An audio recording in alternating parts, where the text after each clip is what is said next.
আমাদের এ নিয়ে মন্তব্য করার কিছু নেই, যা হচ্ছে সুন্দর হচ্ছে। 28 তারিখে একটা ভোটার লিস্ট বেরোবে, তারপরে যারা সন্দেহজনক তাদের সাপ্লিমেন্ট লিস্টে নাম আসবে, কিন্তু সাপ্লিমেন্টারি লিস্টে নাম আসতে গেলে 3টা কাগজ দিতে হবে। সুপ্রিম কোর্ট যা করেছে, এক্সেপশন যেমন তেমনি একদম টাইট করে দিয়েছে। 3টে কাগজ আপনাকে দেখাতে হবে,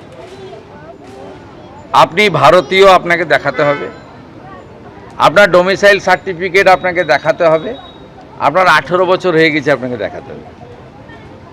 পরিষ্কার বলা আছে কবে কার সার্টিফিকেট লাগবে, 87-র আগে জন্ম, 87-র পরে বাবা মার জন্ম, সব বলা আছে একদম পরিষ্কার।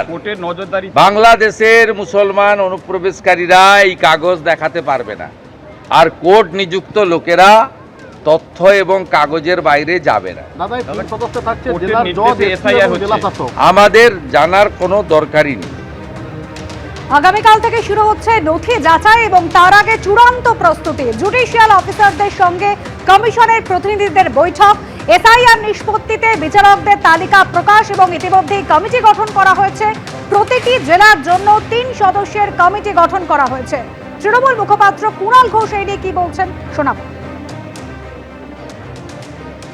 মাননীয় মমতা বন্দ্যোপাধ্যায় এবং আমাদের দল বারবার যেটা তুলে ধরেছে যে ওই জাতীয় নির্বাচন কমিশন যে পদ্ধতিতে যাদের দিয়ে রাজনৈতিক উদ্দেশ্য প্রণোদিতভাবে বিজেপির হয়ে পক্ষপাতদুষ্ট কাজ করে মৃত্যুর মিছিল উপহার দিয়েছে, হয়রানি উপহার দিয়েছে, বাংলার মানুষকে একটা ভয়ঙ্কর অস্তিত্বের সংকটের আতঙ্কে ফেলে দিয়েছে।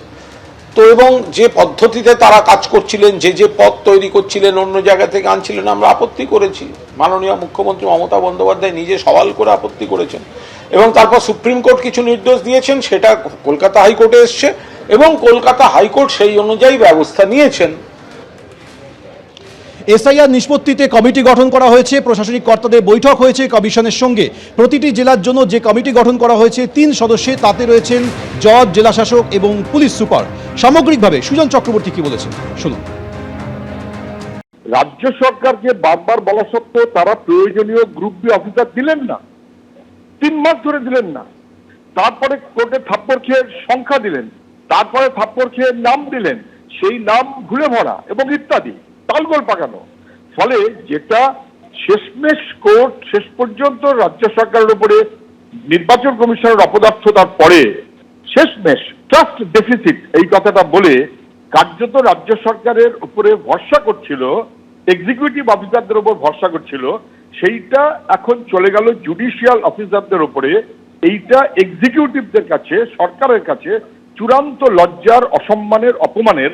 কিন্তু আমি এটা মনে করি না যে জুডিশিয়াল অফিসাররাই সব ঠিকঠাক করে দিতে পারবে।